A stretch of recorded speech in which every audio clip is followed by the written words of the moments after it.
తిరుపతిలో కిరణ్ రాయల్ అని ఒక జనసేన నాయకుడి గురించి కొన్ని వీడియోలు వచ్చాయి.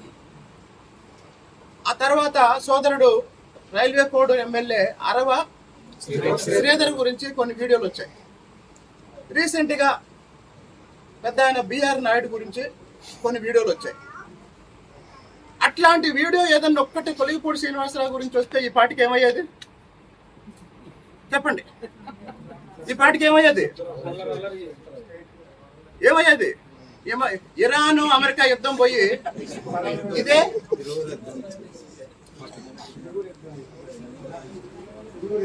కాబట్టి కొలిగిపూడి శ్రీనివాసరావుని ఎలా ఎక్స్పోజ్ చేద్దామా, ఎలా ప్రజల్లో వ్యతిరేకంగా చూపిద్దామని ప్రయత్నం చేసే వాళ్ళకి నేను అడిగేది ఏంటంటే, నేను చెప్పేది ఏంటంటే, మీ దగ్గర ఏమన్నా సమాచారం ఉంటే ఇవ్వండి.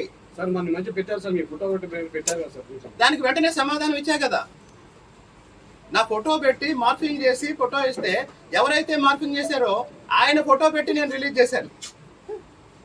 కాబట్టి నాకు తెలిసి అసలు ఇంత ధైర్యంగా ఇంత గట్టిగా తప్పు చేసిన వాడు మాట్లాడు, లేదా సరే మళ్ళీ అసలు విషయానికి వద్దాం. ఇంకో ప్రయత్నం కూడా జరుగుతుంది. నా గురించి నీచంగా పోస్టులు పెట్టించి, నా గురించి దారుణంగా తిట్టించి, ఆ పోస్టులు చూసి, ఆ వీడియోలు చూసి నేను స్పందించి, నేను ఆవేశపడి, నేను రెచ్చిపోతానేమో అని ఒక ట్రాప్ వేస్తున్నారు. తప్పు జరిగిన చోట నేను నిలబడతా, గట్టిగా మాట్లాడతా. కానీ నా గురించి ఎవడో ఒక పోస్ట్ పెట్టాడని, ఎవడో ఒక బూతు తిట్టాడని, నా వ్యక్తిగతం గురించి నేను ఎప్పుడు బాధపడను. నన్ను అవమానిస్తే సహిస్తా, నా జాతిని అవమానిస్తే తెగిస్తా.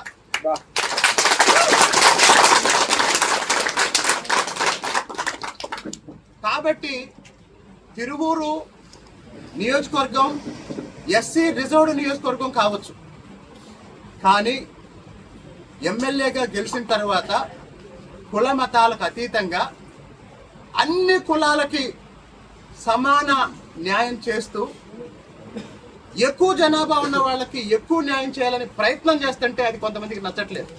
నేను బీసీలకు ఎక్కువ పదవులు ఇవ్వాలన్నాను, అది నచ్చట్లేదు.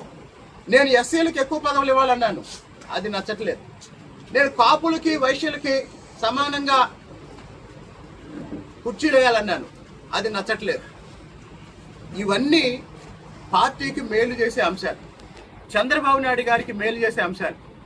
అలాగే ఇంతమందికి మేలు జరిగినప్పుడు సహజంగానే నాకు కూడా మేలు చేసే అంశాలు. కాబట్టి మళ్ళీ చెప్తున్నా, వ్యక్తిగత కక్షలతో, వ్యక్తిగతంగా దాడులు చేసో భయపెట్టాలనో ప్రయత్నం చేస్తే కొలిగిపూడి శ్రీనివాసరావు అనే వ్యక్తి ఎవరికి భయపడ్డు, దేనికి భయపడ్డు. చాలా మంది బలంగా అనుకునేది ఏంటంటే, చంద్రబాబు నాయుడు గారు లాంటి ఒక సీనియర్ నాయకుడు ముఖ్యమంత్రిగా ఉన్న, పార్టీ అధ్యక్షుడిగా ఉన్న పార్టీలో బలంగా మాట్లాడుతున్నాడు, ప్రశ్నిస్తున్నాడంటే ఇతను నిజంగా ఏమన్నా తప్పులు చేసి ఉంటే ఎందుకు వదిలిపెడతారు? ఇంతమంది దాడి చేస్తున్నారు కదా, మరి ఎవరైనా ఆయన చేసిన తప్పో, ఆయన చేసిన ఇంకొకటో ఏదన్నా బయట పెట్టి ఆయన ముందు పెట్టి నిలదీయొచ్చు కదా.